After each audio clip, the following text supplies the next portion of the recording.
Topic തലവേദന അഥവാ headache. ആഴ്ചയിൽ ഒരു പ്രാവശ്യമെങ്കിലും തലവേദന വരാത്തവർ നമ്മുടെ ഇടയിൽ ആരെങ്കിലും ഉണ്ടോ? വളരെ റയറാണ്. തലവേദന ശരിക്കും ഒരു രോഗമല്ല, അതൊരു രോഗലക്ഷണമാണ്. അതിൻ്റെ കാരണങ്ങൾ നമ്മൾ നോക്കുകയാണെങ്കിൽ ഇറ്റ് ക്യാൻ ബി മൈഗ്രെയിൻ ആവാം, സൈനസൈറ്റിസ് ആവാം, വൈറൽ ഫീവർ ആവാം, പിന്നീട് അപകടകരമായ കാരണങ്ങൾ, അതായത് ബ്രെയിൻ ട്യൂമർ, തലച്ചോറിലോട്ട് ബ്ലീഡിങ് ആവുക, അങ്ങനത്തെ റീസണുകളും ആവാം. അപ്പം നമുക്ക് ഇന്ന് തലവേദനയുടെ ഏറ്റവും കോമൺ ആയ കുറച്ച് കാരണങ്ങളും അതിൻ്റെ ലക്ഷണങ്ങളും പിന്നെ എന്ത് ലക്ഷണങ്ങൾ കാണുമ്പോഴാണ് നിങ്ങൾ അലേർട്ട് ആവേണ്ടതും നിങ്ങളുടെ ഡോക്ടറെ സമീപിക്കേണ്ടതെന്ന് നോക്കാം. Let's go.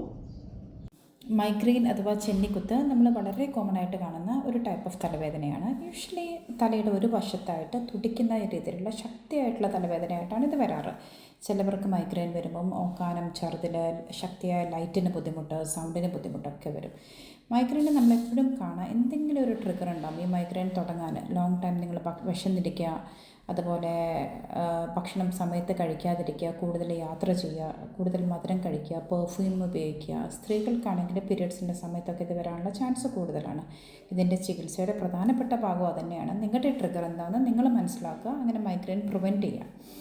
പിന്നെ ഐസ് പാക്കോ തണുത്ത തുണിയിൽ മുക്കിയ തുണിയോ വെച്ച് തലയൊന്ന് തണുപ്പിക്കാം. തലവേദന ശക്തിയാവണ മുൻപ് പെനഡോൾ പോലത്തെ എന്തെങ്കിലും ഗുളിക കഴിച്ച് വേദന കൺട്രോൾ ചെയ്യാൻ നോക്കുക. മാതാപിതാക്കൾക്ക് മൈഗ്രെയിൻ ഉണ്ടെങ്കിൽ കുട്ടികൾക്ക് സാധ്യത കൂടും. ക്ലസ്റ്റർ ഹെഡേക്ക് മറ്റൊരു തരം തലവേദനയാണ്. ഇത് യൂഷ്വലി നമ്മുടെ കണ്ണിന് ചുറ്റും ആണ് വരുന്നത്.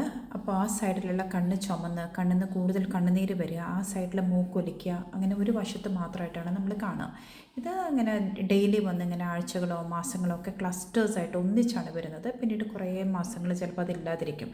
ഇങ്ങനെ അടിക്കടിയായിട്ട് കുറച്ച് സമയം വരുന്നതുകൊണ്ടാണ് ഇതിന് നമ്മൾ ക്ലസ്റ്റർ ഹെഡേക്ക് എന്ന് പറയുന്നത്. അത്ര പേടിക്കാനുള്ളതൊന്നുമല്ല. ഈ ചിത്രത്തിൽ കാണുന്ന പോലെ കണ്ണ് ചുമന്നിരിക്കും, ആ സൈഡിലെ കണ്ണിൽ നിന്ന് വെള്ളം വരും, ആ സൈഡിലെ മൂക്കും ഒലിച്ചു വരും. ടെൻഷൻ ഹെഡേക്ക് വളരെ കോമൺ ആണ്. ഇതിൻ്റെ പ്രധാനപ്പെട്ട ഒരു കാരണം സ്ട്രെസ്സാണ്. ഇത് നമുക്കൊരു ബാൻഡ് പോലെയുള്ളൊരു പ്രഷർ നെറ്റിയിലായിട്ടാണ് തോന്നുന്നത്. ഇതിൻ്റെ വേദന നമുക്ക് തോളിലോട്ടും നമ്മുടെ കഴുത്തിലോട്ടും ഒക്കെ ഇറങ്ങാറുണ്ട്. ഇതിൻ്റെ പ്രധാന കാരണം സ്ട്രെസ്സ്, ഉറക്കമില്ലായ്മ, നമ്മുടെ ജോബ് റിലേറ്റഡ് സ്ട്രെസ് ഇതൊക്കെയാണ്. ഇതിന് നമ്മൾ ഏറ്റവും പ്രധാനമായിട്ടുള്ള നല്ല റിലാക്സേഷൻ ടെക്നിക്സ് പ്രാക്ടീസ് ചെയ്യണം, നന്നായിട്ട് ഉറങ്ങണം, പിന്നെ നന്നായിട്ട് വെള്ളം കുടിച്ച് ഹൈഡ്രേറ്റ് ചെയ്യണം. സൈനസൈറ്റിസും തലവേദനയുടെ ഒരു പ്രധാനപ്പെട്ട കോമൺ ആയ ഒരു റീസണാണ്. നമ്മുടെ മൂക്കിന് ചുറ്റുമുള്ള സൈനസ് എന്ന അറകളിൽ ഇൻഫെക്ഷൻ വരുന്നതാണ് സൈനസൈറ്റിസ്.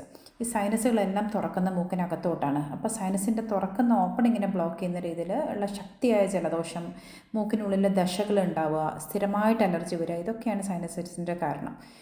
മൂക്കടപ്പ്, തലവേദന, പോസ്റ്റ് നേസൽ ഡിസ്ചാർജ് ഒക്കെ ഉണ്ടാവും. അക്യൂട്ടാണെങ്കിൽ നിങ്ങൾ മൂക്കിലടിക്കുന്ന സ്പ്രേ, പെനഡോൾ, ആവി പിടിക്കുക, അതൊക്കെ മതി. സ്ഥിരമായിട്ട് വരികയാണെങ്കിൽ ഒരു ENT സ്പെഷ്യലിസ്റ്റിനെ കാണിക്കണം. നമുക്കിനി തലവേദനയുടെ റെഡ് ഫ്ലാഗ്സ്, റെഡ് അലേർട്ട്സ്, അതായത് എന്ത് ലക്ഷണം കാണുമ്പോഴാണ് നിങ്ങൾ പെട്ടെന്ന് അലേർട്ടായിട്ട് ആശുപത്രിയിൽ എത്തേണ്ടതെന്ന് നോക്കാം. സ്ഥിരമായിട്ട് തലവേദന വരുന്ന ഒരാളാണെങ്കിൽ അത് കൂടുതൽ അടുപ്പിച്ച് വരിക, അല്ലെങ്കിൽ കൂടുതൽ ശക്തമായിട്ട് വരിക, അതിൻ്റെ കൂടെ കാഴ്ചയ്ക്ക് മങ്ങൽ, തലകറക്കം, മരവിപ്പ്, എന്തെങ്കിലും ഒരു ബലക്കുറവ് ഏതെങ്കിലും ഒരു വശത്ത്, ഇങ്ങനെയൊക്കെ കാണുകയാണെങ്കിൽ പെട്ടെന്ന് ഹോസ്പിറ്റലിൽ എത്തിക്കുക. തലവേദന സാധാരണയായിട്ട് വരാത്ത ഒരാൾക്ക് പെട്ടെന്നുള്ള ശക്തിയായ തലവേദന, അത് തലച്ചോറിനകത്തോട്ടുള്ള ബ്ലീഡിങ് കൊണ്ടാവാം. അങ്ങനെയാണെങ്കിലും പെട്ടെന്ന് ഹോസ്പിറ്റലിൽ എത്തിക്കുക. സ്ഥിരമായിട്ട് ചുമയ്ക്കുമ്പോഴും തുമ്മുമ്പോഴും എക്സസൈസ് ചെയ്യുമ്പോഴൊക്കെ നിങ്ങൾക്ക് തലവേദന വരുന്നുണ്ടെങ്കിൽ നിങ്ങൾ നിർബന്ധമായിട്ടും ഒരു കൺസൾട്ടേഷൻ ചെയ്യണം. അതുപോലെ തലവേദന വരാത്ത ഒരാൾക്ക്, പ്രത്യേകിച്ച് 50 വയസ്സിൻ്റെ കൂടുതൽ പ്രായമുള്ളതും 10 വയസ്സിൻ്റെ താഴെയുള്ള കുട്ടികൾക്കും പുതുതായിട്ട് തുടങ്ങുന്ന ഒരു തലവേദനയാണെങ്കിൽ, അത് സ്ഥിരമായിട്ട് വരികയാണെങ്കിൽ നമ്മളൊരു ഡോക്ടറെ സമീപിച്ച് ഇത് അപകടകരമല്ല എന്ന് ഉറപ്പ് വരുത്തണം. പിന്നെ എപ്പോഴും തലയുടെ ഒരു സൈഡിൽ വരിക, രാവിലെ എണീക്കുമ്പോൾ തന്നെ തലവേദന വരിക, സ്ഥിരമായിട്ട് വരുന്ന തലവേദനയ്ക്ക് എന്തെങ്കിലും ഒരു മാറ്റം വരിക, ഇങ്ങനെയൊക്കെയാണെങ്കിൽ നിങ്ങളൊരു ഡോക്ടറെ കൺസൾട്ട് ചെയ്തിട്ട് നിങ്ങളുടെ തലവേദന അപകടകരമല്ല എന്ന് ഉറപ്പ് വരുത്തുക.